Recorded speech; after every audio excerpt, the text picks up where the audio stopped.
All right, our next question will come from Robert Kennedy. Before we do that, just a caveat for the candidates. I quickly scratched out what order you're supposed to go in. If I've screwed up, just feel free to yell at me, okay, and say, no, it's my turn. Certainly no slight intended. If I messed that up, I did it rather quickly. So I'm looking and I think I've got it right, but just in case. All right, our next question it'll be answered first by Roger Roth, and it comes from WTAQ News Director Robert Kennedy. Good morning to all of you. I'd like to know about kind of separate yourselves from each other. I think for a lot of people out there, they may not know the differences on issues that y'all have. I want you to pick something of your opponents that you differ with substantially. Tell me about something that a voter out there could understand where you separate from the other two. I appreciate the question, Robert. I think I highlighted a few of those in my opening remarks. There are clear differences here in this Republican primary. I've never supported amnesty when it comes to immigration, never supported amnesty, never supported McCain-Kennedy, which is amnesty. I've been clear and consistent on the fact that we need to secure our borders and we need to enforce existing federal law. And I think that is a big issue between myself and some of those running against me. On Afghanistan, I had a reporter call me a couple of weeks ago and ask me if I would vote for a war supplemental bill in Washington. And I said, no, I could not in good conscience vote to continue the war in Afghanistan when I know that our men and women are dying over there over a mission that they cannot win in its current form. He said, well, that's surprising. You are the only congressional candidate in the state of Wisconsin, one of 12 in the country that holds that view.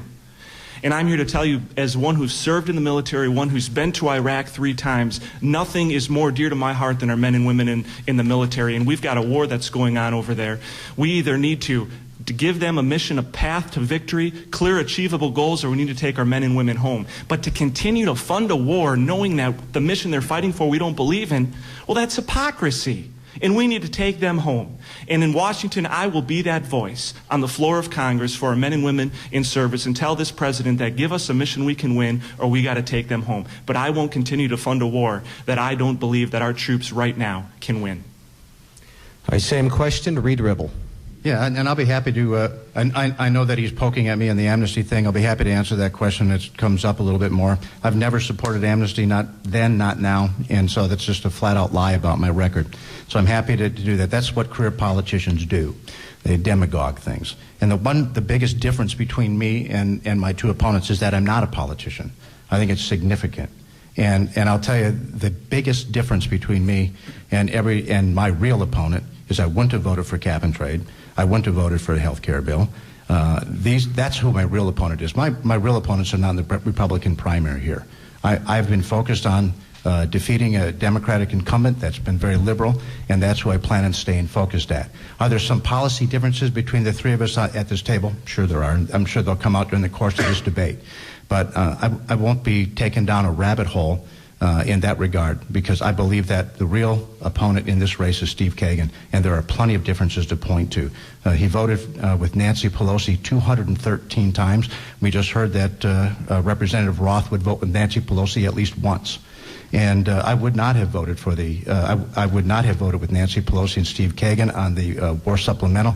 If we have troops in the field of battle, we will fund them, and I will make sure that they get funded. I would have sided with Paul Ryan, not Steve Kagan in that regard. So, sure, there are some differences, but I'm going to stay focused on the real prize here and the differences between Congressman Kagan and myself. Thank you. And the final response to this question from Terry McCormick. Robert, I'm glad I'm last. My goodness, this is a good one. I'm a constitutional conservative Republican. I believe I'm the only one in this race. I was recognized on Judge Napolitano twice as a constitutional conservative, and I believe that's what set the pace for Politico and national endorsements from Change Congress 2010, Freshman 50, because they're looking for one individual from each state to get behind nationally that will go down there and not be a part of business as usual politics. That's the greatest differentiator. I believe we're all pro-life. I believe we're all pro-business. It's my experience and track record that sets me apart. my experience in the 3 terms that I self-term limited in the legislature and have been in private business over 30 years, I hope is well taken, because we grew jobs in 05 and 06 with that blueprint for change. Instead of talking about policies and pointing fingers at problems, I've been able to write public policy solutions because of my background teaching foreign policy on the university level and in economics.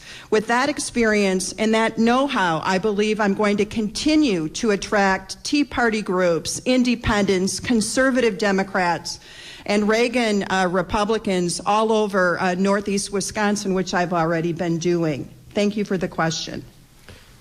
All right, and our next question, Reed Ribble will answer first, and it comes from Robert Hornacek. Thank you, Jerry. The question I have for you, first of all, is you're all Republicans. Your positions on the issues, while there may be small differences, are rather similar. I'd like to ask you some questions about the type of people you are, your political philosophy. And the first one I have for you is the last 2 presidential elections, the candidates who won run saying they would reach across political aisles, be post-partisan, if you will. And it turned out to be some of the most polarizing times in recent memory. Can you please describe your views on the value of political compromise and the importance of reaching across the aisle to members of the other party? Sure. I think the American people are fed up with it. I know that I'm fed up with it. We have to be able to find a place in this country where we can begin to move policy forward. The immigration issue is a fairly important issue here, but it got demagogued back in 2005 and 2006. And so today, American civilians are dying in Arizona because of demagoguery and politics. I think the American people are fed up with it. And we need, quite frankly, to change the tone, change the type of people we send. We need to send grown-ups. Sometimes in this campaign, I feel like I'm in a classroom of 6th graders, and the constant bickering and picking on and name-calling. Someone called me a Marxist in a blog last week. And I got to chuckle at this kind of stuff because it's so ridiculous.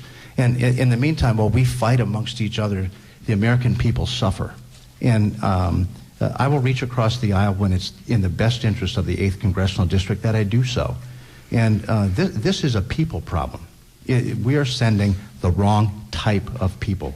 We end up sending the strongest ideologue. I mean, we're in a Republican primary, and so everything gets pushed hard to the right, and we all want to try to outright everybody.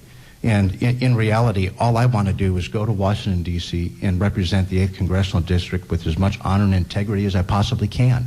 And if that requires me to reach across the aisle to get something done for them, I will do that. And the only way you stop the bickering is to let go of the chain on your end. I often would tease my children. I've got 2 adult boys, and when they were growing up, they were teenagers. I would sometimes yank their chain a little bit, and they would get upset at me. And stop yanking the chain, just let go of it. All right, that's time. Next response is from Terry McCormick. Thank you. In terms of principles and core value, I have 3. Opportunities, which is why I created the public charter school law. I believe that all children deserve an opportunity to the school that best fits their needs. Opportunities in the private sector is the reason why I championed small businesses when I chaired economic development. And it's also why I founded 2 companies, one a foundation to research learning differences, and the other one an S corporation that consulted with a number of schools looking for solutions for dyslexia and other learning differences. If you heard me before, my background was in public policy and foreign policy as well as economics. When I came home to raise my family in the States, I was pulled into the education debate because of the core value of opportunities for all.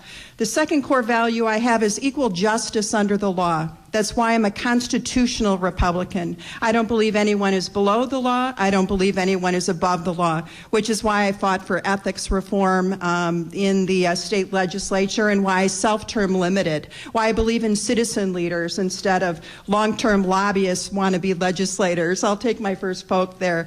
We need to own up to our background and own up to the fact that some of us are affiliated with associations. It's very important to do that. And thirdly, I believe in free market competition. I believe if we had more of that and economic free markets that were akin to the Austrian economics, then we would solve the problems we were in. And that's time. All right. And the final response on this, Roger Roth. Thank you for the question, Robert. There are some things that I won't compromise on. When it comes to life issues, when it comes to constitutional issues, I'm going to go out there and stand my ground. When it comes to the war in Afghanistan and protecting our men and women who are on the ground, I don't care in what way, shape, or form. I will speak for them on the floors of Congress. I was there. I served with them. I know the pressures they're facing. But on other areas, I'm much like Ronald Reagan when he said, if I can't get 100% of what I want, I'll work to get 70%. I was in a committee down in Madison serving where I was for the last 2 terms, and there came, being a freshman legislator, I sat at the end of the row, and they came around for a bill which I wasn't going to vote for. I thought it was a bad bill, went down the line, Democrats voted aye. Republicans voted no, and then it came to me. And it was an amendment which would have improved the bill. So I voted aye. And the gentleman sitting next to me who was in our leadership leaned over and said, "Why did you vote for that?" I said, "Well, it made it a better bill." And he said, our job isn't to vote for Democrat amendments. Our job is to vote against everything and run against the Democrats in the fall. And I don't believe in that. If we can make something a better bill, we will work to make it a better bill. If I can't get everything what I want, I will use my job, I will use my voice, I will use my abilities to go and improve the legislation that is moving through Congress. All right, thank you. And with that, we'll take our first and only break of this hour. And we'll take a 5-minute break, and we'll continue the questioning straight ahead on an 8th congressional debate on the Jerry Bader Show.